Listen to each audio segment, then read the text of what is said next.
Hello students, today we will talk about present perfect tense in English grammar. तो सबसे पहले मैं आपको प्रेजेंट परफेक्ट टेंस के हिंदी वाक्यों की पहचान बताता हूं. ऐसे हिंदी वाक्यों का अंत जो रहता है वो चुका है, चुकी है, चुके हैं या चुका हूं से होता है. इस टाइप से इनके हिंदी वाक्यों का अंत होता है. अब इसमें अगर हम रूल्स की बात करें तो रूल्स में मैं आपको सबसे पहले असर्टिव सेंटेंस या एफर्मेटिव सेंटेंस या पॉजिटिव सेंटेंस जिसको बोलते हैं उसके रूल्स से रिलेटेड बात करूंगा. असर्टिव सेंटेंस जो रहता है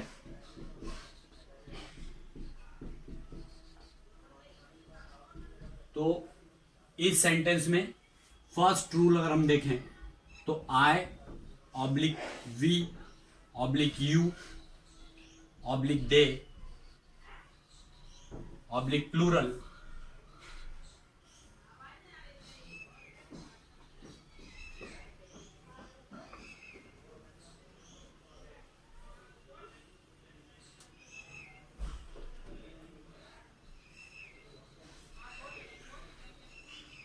इन सब के साथ में हैव यूज होता है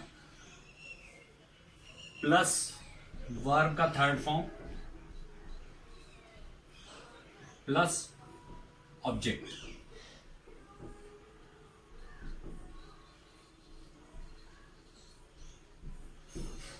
इस टाइप से फर्स्ट रूल है इसका, जिसमें हम क्या बोलते हैं आई वी यू दे या प्लूरल, ये इसमें से कुछ हो तो उसके साथ में हैव लगता है, वर्ब का थर्ड फॉर्म लगता है और ऑब्जेक्ट लग जाता है. इसके बाद में सेकंड रूल अगर इसका देखें जिसमें अगर मान लो ही शी या इट या एनी नेम या सिंगुलर इनमें से कुछ होता है तो उस केस में प्लस हैज लगता है प्लस वर्ब का थर्ड फॉर्म प्लस ऑब्जेक्ट. इस टाइप से इसके हिंदी वाक्य बनते हैं, इंग्लिश वाक्य बनते हैं. जब हिंदी के वाक्यों का अंत चुका है, चुकी है, चुके हैं या चुका हूं से होता है तो इसके एसएटी सेंटेंस में I oblique we oblique you oblique they या प्लूरल अगर होता है तो उसके साथ हैव जुड़ करके वर्ब का थर्ड फॉर्म लगता है और लास्ट में ऑब्जेक्ट लग जाता है. अगर इसकी जगह पर सब्जेक्ट में ही या शी या इट या एनी नेम या सिंगुलर होता है तो उसके साथ हैज लगता है प्लस वर्ब का थर्ड फॉर्म प्लस ऑब्जेक्ट. इस टाइप के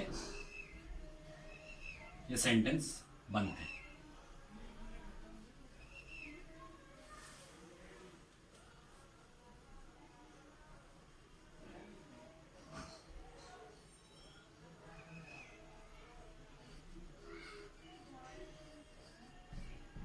अब अगर हम इसी से रिलेटेड निगेटिव सेंटेंस की बात करें तो निगेटिव सेंटेंस जो होता है उसमें फर्स्ट रूल जिसमें जब आई ऑब्लिक वी ऑब्लिक यू या दे या प्लूरल होता है तो हैव के साथ में यहां पे पहले मैं आपको इससे रिलेटेड असर्टिव सेंटेंस से रिलेटेड एक एग्जांपल भी बता दूं कि जैसे सपोज वह स्कूल जा चुका है तो ही हैज गॉन टू स्कूल, या हम खाना खा चुके हैं तो we have eaten food, eat ate eaten. यहां पे गो वेंट गॉन अगर जाने के लिए यूज करेंगे तो गो वेंट गॉन. हम वह स्कूल जा चुका है तो ही हैज गॉन टू स्कूल और हम खाना खा चुके हैं तो वी हैव ईटन फूड. इस टाइप से इसके सेंटेंस का इंग्लिश फॉर्मेशन, इंग्लिश सेंटेंस का फॉर्मेशन होता है. इसके बाद में अगर हम निगेटिव सेंटेंस की बात करें तो निगेटिव सेंटेंस में आई वी यू दे या प्लूरल जब होता है तो प्लस हैव के साथ में यहां पे नॉट लग जाता है प्लस वर्ब का थर्ड फॉर्म प्लस ऑब्जेक्ट. और यहां जब ही शी इट या कोई नाम होता है या सिंगुलर होता है तो उस केस में हैज लग करके उसके बाद नॉट लग जाता है, फिर वर्ब का थर्ड फॉर्म फिर ऑब्जेक्ट. जैसे हम खाना नहीं खा चुके हैं तो we have not eaten food, या वह स्कूल नहीं जा चुका है तो ही has not gone to school. He has not gone to school. इस टाइप से इसके हिंदी और इंग्लिश वाक्य बनते हैं प्रेजेंट परफेक्ट टेंस के. अब अगर हम इंटेरोगेटिव सेंटेंस की बात करें तो इंटेरोगेटिव सेंटेंस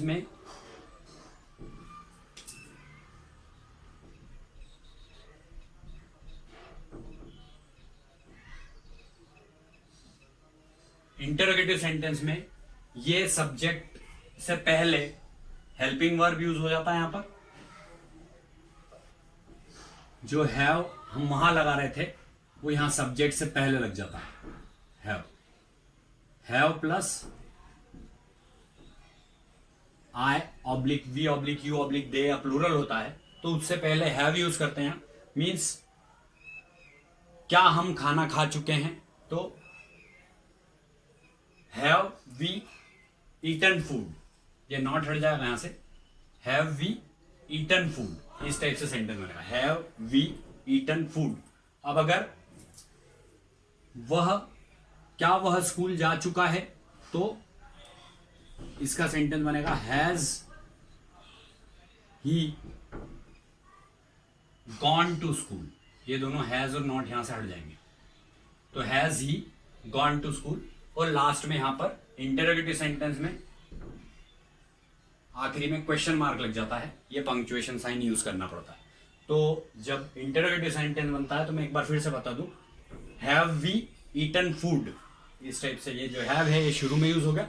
और यहां पर जैसे ही शी इट या कोई नाम या सिंगुलर है तो has he gone to school या has she gone to school या has Ram prepared for examination, has Ram prepared for examination, इस टाइप के कुछ सेंटेंसेस फॉर्म होते हैं। अब अगर इंटरोगेटिव प्लस निगेटिव सेंटेंस की बात करें तो इंटरोगेटिव प्लस निगेटिव सेंटेंस जो होता है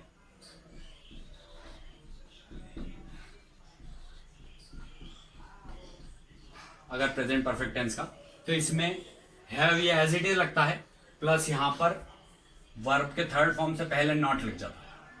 मींस क्या हम खाना नहीं खा चुके हैं, तो have we not eaten food, have we not eaten food.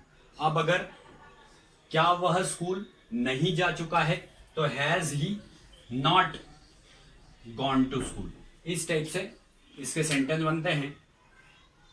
Means इसमें इंटरोगेटिव प्लस निगेटिव में सिर्फ ये ध्यान रखना होता है कि हैव या हैज तो शुरू में ही लगता है इंटरोगेटिव जैसा, लेकिन सब्जेक्ट के बाद में नॉट आ जाता है। सब्जेक्ट क्या होते हैं, जैसे यहां पर आई वी यू दे या प्लूरल है, यहां पर सब्जेक्ट ही शी इट या एनी नेम या सिंगुलर है।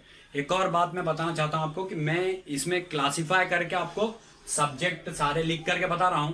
इसको जनरली हम फर्स्ट पर्सन, सेकंड पर्सन और थर्ड पर्सन के नाम से भी जानते हैं। इससे रिलेटेड मैं मेरे बाद वाले किसी लेक्चर में आपको बताऊंगा जो कि टेंस से रिलेटेड ही होगा।